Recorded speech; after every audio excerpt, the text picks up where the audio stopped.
Fred, just what was the difference there towards the end as Illinois made that late run? Well, I thought we had really good momentum going into halftime. I thought we had control as much as you can in this building, and did a good job. I thought switching our defenses up and keeping them off balance.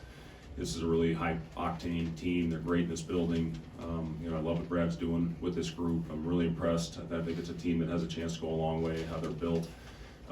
Credit them for a lot of the things that happened in the second half. I thought we were very sloppy coming out, and I think turned it over for the first 5 possessions, and that kind of set the tone for the half. We made a nice run. I think we hit 3 threes in a row to get a lead, and it was pretty ugly from there the rest of the way. We had a nice little short jumper from Casey that we'll take every time, and then Griesel's shot, I don't know what happened, a little shock thing that kicked it out.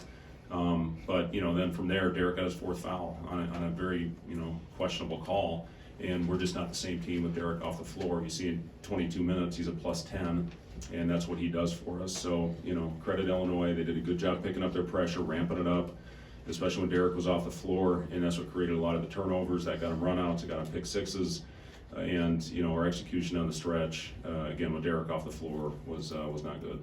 Scott. I guess when your opponent shoots 5 of 29 from 3, is that, typically you feel pretty good about that? Why wasn't that as big a factor? Yeah, for us, listen, it's how we're built right now with Emmanuel and Jawan out of the lineup. We're going to have to switch things up and try to keep teams off balance as well as we can. And I thought we did a solid job of that. Illinois stung us at our place from the 3-point line. Our effort was good. Effort was not the problem tonight. It was sloppiness and execution that was the problem. We competed defensively. Unfortunately on our blockouts, we're giving up size at pretty much every position. We had a lot of fouls that were called on us, and that's what we're going to have to do is make contact, be physical, and and hope for the best out there. But Illinois is great at it. They turn you over.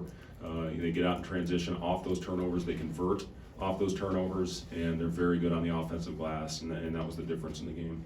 When you say Illinois can go a long way for how they're built, what do you mean? What stands out? Well, they shoot it. They're fast. They can really guard. It's a very unique defense with how they drop danger in the post and just chase shooters all over the floor.